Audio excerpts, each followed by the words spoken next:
Hai Industrialis, kami dari kelompok 6 Henry Town. Jadi apa aja sih bahan diskusi kami selama pasca IoT ini? Yang pertama kita membahas retorika, kedua kecerdasan emosional, yang ketiga ada mindset, dan yang terakhir ada problem solving. Retorika. Baik, saya akan menjelaskan materi yang pertama, yaitu retorika.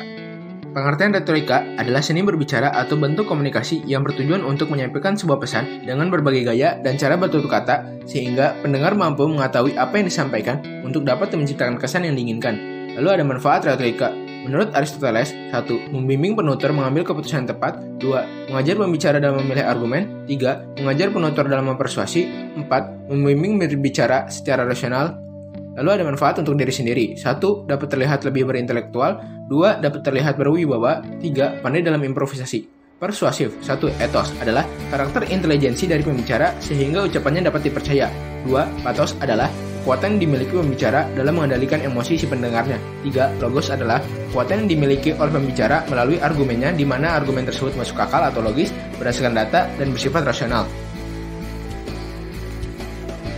Selanjutnya yaitu ada jenis-jenis retorika. 1.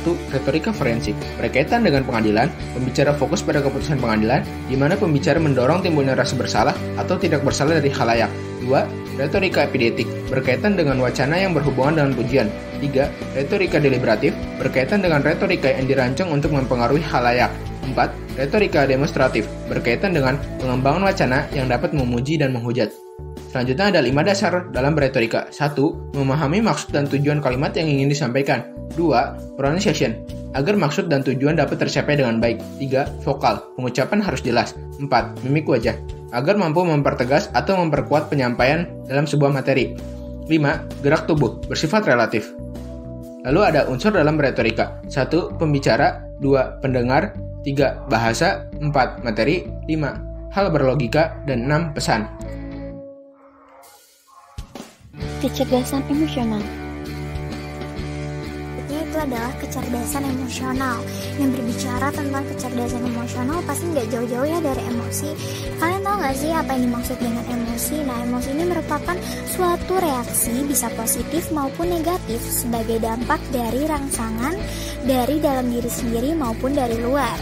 Nah, sedangkan pengertian kecerdasan emosional menurut Daniel Goleman adalah kecerdasan emosional yaitu kemampuan seseorang mengatur kehidupan emosinya dengan intelijensi, menjaga keselarasan emosi dan mengungkapkannya melalui keterampilan, kesadaran diri, pengendalian diri, motivasi diri, empati, dan keterampilan sosial.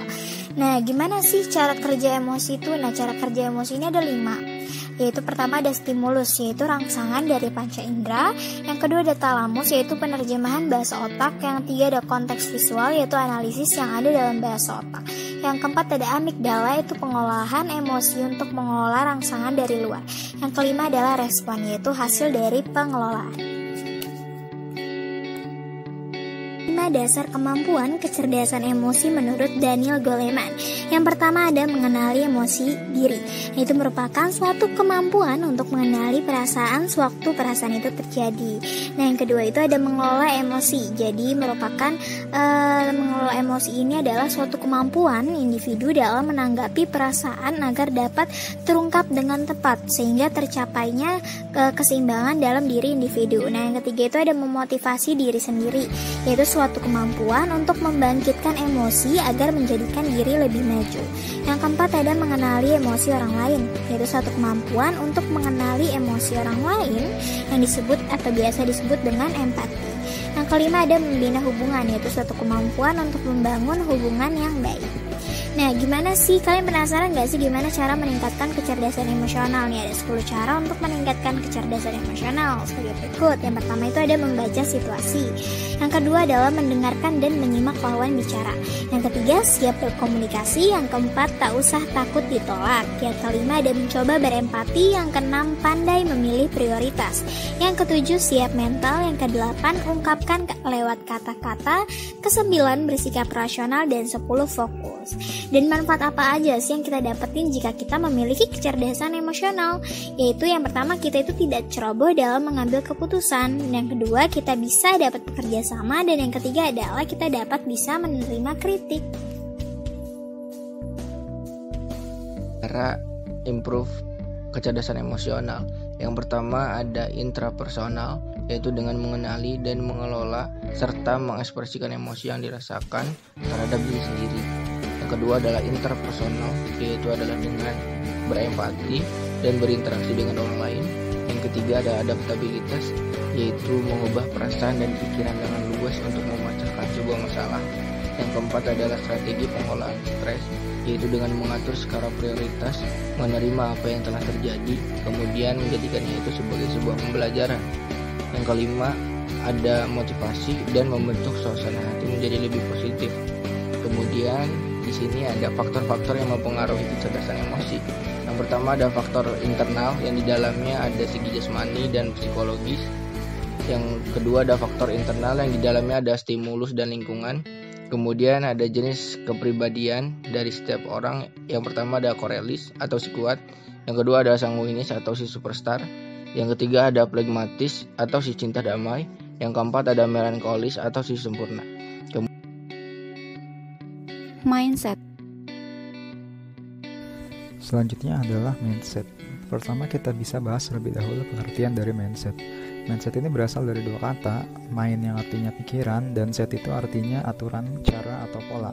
Jadi mindset ini merupakan dasar pola pikir seseorang yang mempengaruhi sikap seseorang tersebut atau dapat didefinisikan juga sebagai suatu cara berpikir yang menentukan perilaku, pandangan, sikap, dan masa depan seseorang. Menurut Carol Dweck, mindset ini dibagi menjadi dua. Yang pertama itu fixed mindset atau mindset tetap. Orangnya itu pasrah, ia percaya bahwa apa yang didapat adalah takdir yang tidak bisa diubah. Lalu yang kedua adalah grow mindset atau mindset berkembang. Orangnya itu ingin berubah, ia percaya bahwa apa yang dimiliki atau dicapai orang lain bisa dimiliki dirinya juga di kemudian hari. Dengan kata lain, ia itu percaya bahwa kualitas seseorang itu dapat dikembangkan dengan mengasah kemampuannya, dan mindset ini juga biasanya menghasilkan orang-orang yang sukses. Lalu muncul pertanyaan-pertanyaan seperti bagaimana cara mengasah mindset berkembang. Cara mengasahnya itu setidaknya ada dua cara ya. Yang pertama, kita itu dapat mendengar atau melihat orang lain yang bisa kita jadikan role model. Ya walaupun orang tersebut mungkin tidak sadar telah mempengaruhi kita ke hal yang lebih baik ya. Lalu yang kedua ini mencari motivator atau mungkin mentor yang sukses di bidangnya agar kita dapat mengasah mindset yang telah kita punya gitu. Lalu juga ada pertanyaan, apakah orang gila atau ODGJ memiliki mindset? Jawabannya tentu iya ya. Karena pada dasarnya itu setiap orang ini memiliki mindsetnya masing-masing sejak lahir. Dan kemungkinan ODGJ ini memiliki mindset yang tetap ya. Karena ia itu mudah menyerah, pasrah, dan ia itu tidak memiliki rasa ingin maju atau ingin berubah karena ia itu sedang mengalami gangguan jiwa. Problem solving. Selanjutnya nih ada materi terakhir, materi keempat yang membahas tentang problem solving. Apa sih problem solving itu? Problem solving merupakan kemampuan untuk menganalisis masalah serta menemukan cara yang efektif untuk menyelesaikan masalah. Penting gak sih problem solving ini dalam kehidupan? Jawabannya sangat penting, karena problem solving berhubungan dengan mendengarkan, komunikasi, kerja tim, serta menganalisa.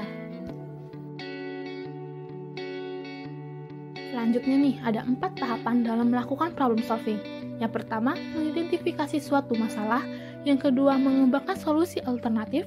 Yang ketiga, menentukan solusi terbaik dari beberapa solusi alternatif. Yang keempat dan menjadi step terakhir, yaitu evaluasi. Lalu, bagaimana sih cara kita meningkatkan skill dalam melakukan problem solving? Itu ada 6 cara. Yang pertama, perbanyak pengetahuan dengan cara sering-sering membaca buku. Yang kedua, latihan untuk menyelesaikan masalah. Yang ketiga, ubah pola pikir yang tadinya masih tetap kita ubah menjadi berkembang. Yang keempat, gunakan metode-metode tertentu seperti flowchart, mind map, dan lain-lain. Yang kelima, melihat strategi orang lain dalam menyelesaikan masalah. Di sini kita bisa pakai ATM nih, amati, tiru, modifikasi. Lalu yang keenam, fokus dalam menyelesaikan masalah untuk mencari solusi serta mampu meningkatkan komunikasi. Mungkin itu saja yang bisa kami sampaikan, kurang lebihnya mohon maaf. Terima kasih.